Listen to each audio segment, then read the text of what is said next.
नमस्कार, लर्निंग मंत्रा की ऑनलाइन पाठशाला में आपका स्वागत है। आइए विभिन्न समाचार पत्रों में प्रकाशित उन खबरों पर नज़र डालते हैं जिनका सीधा सरोकार आपसे होता है। पहली सूचना पावर कारपोरेशन में भर्तियों से जुड़ा है। उत्तर प्रदेश लोक सेवा आयोग के जरिए पावर कारपोरेशन में भर्तियां की जाएंगी, इसके लिए आदेश जारी हो चुका है। आपको बता दें कि अभी तक विद्युत सेवा परिषद इसके लिए नियुक्ति करता था। उत्तर प्रदेश लोक सेवा आयोग के जरिए अब इन भर्तियों को संपन्न कराया जाएगा। उत्तर प्रदेश पावर कारपोरेशन में अब विद्युत सेवा परिषद की बजाय उत्तर प्रदेश लोक सेवा आयोग और उत्तर प्रदेश अधीनस्थ सेवा चयन आयोग के जरिए भर्तियां संपन्न होंगी। इसके संबंध में कारपोरेशन के कार्मिक विभाग ने आदेश जारी किया है। ऊर्जा विभाग में समूह ख और ग की भर्ती के लिए विद्युत सेवा परिषद बना है। इसी के तहत लेखा और अभियंताओं की भर्ती होती रही है। अब आयोग से भर्ती कराने के लिए ऑनलाइन ई अध्याचन भेजा जाएगा। कार्मिक विभाग से जारी आदेश में कहा गया है कि ई अध्याचन पोर्टल विकसित कर दिया गया है। इसके लिए संयुक्त सचिव अनिल कुमार को नोडल अधिकारी नियुक्त किया गया है। समूह ख और ग के रिक्त पदों पर भर्ती की कार्यवाही इसी के तहत सुनिश्चित की जाएगी। अगली सूचना नीट पीजी परीक्षा केंद्र के चयन की योजना में बदलाव से है। केंद्रीय स्वास्थ्य मंत्रालय ने नीट पीजी में गड़बड़ियों को रोकने के लिए कई कदम उठाए हैं। इसके तहत छात्रों को राज्य के बाहर और पसंद का परीक्षा केंद्र चुनने का विकल्प खत्म कर दिया है। केंद्रीय स्वास्थ्य सचिव अपूर्व चंद्रा ने गुरुवार को कहा कि फॉर्म में परीक्षार्थी जो पता भरेगा उसे यथासंभव आसपास के क्षेत्र में परीक्षा केंद्र आवंटित किया जाएगा। पहले लोग राज्य के बाहर या भीतर भी अपने पसंदीदा केंद्र की मांग करते थे। आपको बता दें कि हाल में नीट यूजी में कुछ परीक्षा केंद्रों पर सवाल उठे थे। चंद्रा ने कहा कि नीट पीजी में निजी परीक्षा केंद्र को करीब करीब खत्म कर दिया गया है। जो सरकारी परीक्षा केंद्र थे वहां 2 चरणों में परीक्षा कराई जा रही है। यह पूछे जाने पर कि नीट यूजी में भी यही व्यवस्था लागू रहेगी तो उन्होंने कहा कि अभी नीट यूजी में समय है। NEET PG national board of examination यानी कि एनबीई द्वारा कराई जाती है। इस साल यह परीक्षा 11 अगस्त को होगी। परीक्षा केंद्र में निजी परीक्षा केंद्रों को शामिल नहीं किया गया है।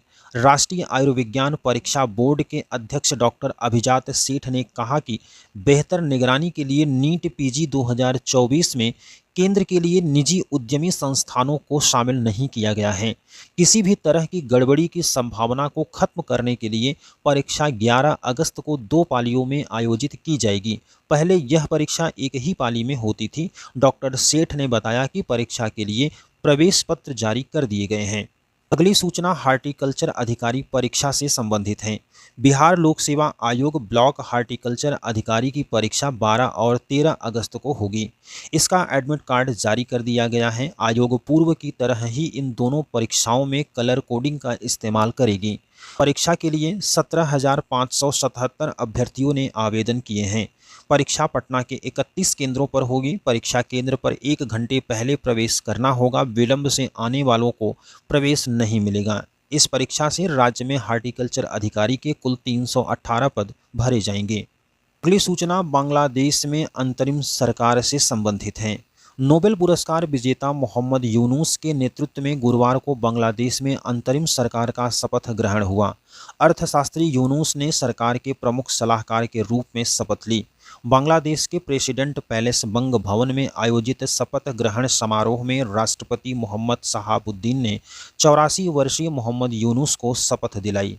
प्रधानमंत्री नरेंद्र मोदी, कांग्रेस के अध्यक्ष मल्लिकार्जुन खड़गे, लोकसभा में नेता विपक्ष राहुल गांधी ने मोहम्मद यूनुस को बधाई दी। अगली सूचना कांग्रेस के 99 सांसदों का चुनाव अवैध घोषित करने की याचिका से संबंधित है। कांग्रेस के 99 सांसदों को अयोग्य घोषित करने, पार्टी का पंजीकरण रद्द करने और चुनाव चिन्ह जब्त करने की मांग को लेकर इलाहाबाद हाई कोर्ट में जनहित याचिका दाखिल की गई है।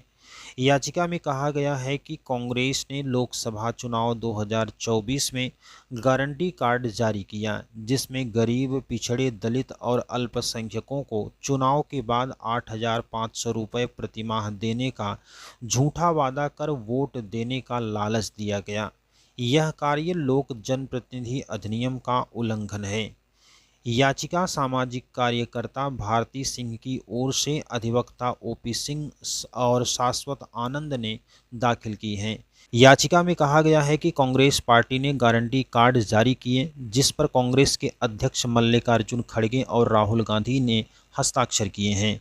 वायदा पत्र के साथ एक रसीद भी लोगों को दी गई ताकि लोगों को विश्वास हो जाए कि जिसके पास यह रसीद होगी उन लोगों को कांग्रेस के पक्ष में वोट करने के बाद कांग्रेस पार्टी की ओर से 8,500 रुपये प्रति माह दिया जाएगा।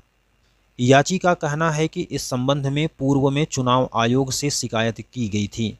चुनाव आयोग ने कांग्रेस सहित सभी राजनीतिक दलों को एक एडवाइजरी नोटिस 2 मई 2024 को जारी की, लेकिन कांग्रेस ने नोटिस के बाद भी गारंटी कार्ड वापस नहीं लिया। कांग्रेस का यह कार्य लोक जनप्रतिनिधि अधिनियम का उल्लंघन है। अगली सूचना सम्मिलित राज्य कृषि सेवा परीक्षा से संबंधित है। उत्तर प्रदेश लोक सेवा आयोग की ओर से सम्मिलित राज्य कृषि सेवा परीक्षा 2024 के तहत 268 पदों पर भर्ती के लिए प्रारंभिक परीक्षा 18 अगस्त को प्रस्तावित है। इस बार सम्मिलित राज्य कृषि सेवा परीक्षा 2024 के लिए 40,923 अभ्यर्थियों ने दावेदारी की है। परीक्षा के लिए प्रयागराज समेत लखनऊ, कानपुर, गोरखपुर और मेरठ में कुल 91 केंद्र बनाए गए हैं। यह परीक्षा नई गाइडलाइन के अनुरूप होगी। अगली सूचना वक्फ संशोधन बिल से संबंधित है। केंद्र सरकार ने गुरुवार को जबरदस्त विरोध और 2.25 घंटे तक चली बहस के बाद वक्फ संशोधन विधेयक 2024 लोकसभा में पेश किया।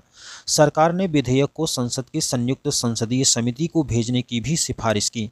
केंद्रीय अल्पसंख्यक कार्य मंत्री किरण रिजिजू ने कहा कि इस विधेयक के माध्यम से किसी समुदाय की धार्मिक स्वतंत्रता में हस्तक्षेप नहीं किया जा रहा है और न ही संविधान के किसी भी अनुच्छेद का उल्लंघन हुआ है। रिजिजू ने कहा कि इससे मुस्लिम महिलाओं, बच्चों और समुदाय के पिछड़े लोगों को न्याय मिलेगा। साथ ही वक्फ संस्थाओं को दक्ष बनाने, न्यायाधिकरणों में लंबित मामलों को खत्म करने, वक्फ संपत्तियों से आय बढ़ाने और खामियों को दूर किया जा सकेगा। इसे धर्म के नज़रिए से न देखें। अगली सूचना शिक्षकों के समायोजन से संबंधित है। परिषदीय विद्यालयों में अध्यापकों के समायोजन और स्थानांतरण का कार्य अब 11 सितंबर के बाद होगा। इस दौरान बेसिक शिक्षा परिषद छात्र शिक्षक अनुपात के आधार पर शिक्षकों की सूची तैयार करेगा। यह भी निर्णय लिया गया है कि स्थानांतरण से पूर्व संबंधित अध्यापक से आपत्ति मांगी जाएगी और उसके निस्तारण के बाद ही स्थानांतरण किया जाएगा। बेसिक शिक्षा परिषद के सचिव ने गुरुवार को हाईकोर्ट के निर्देश पर हलफनामा दाखिल कर यह जानकारी दी। इसके साथ ही आज की इस वीडियो में बस इतना ही। वीडियो आपको पसंद आया हो, आपके काम का हो तो लाइक करिएगा। चैनल पर पहली बार जुड़े हैं तो सब्सक्राइब जरूर करिएगा। जय हिंद।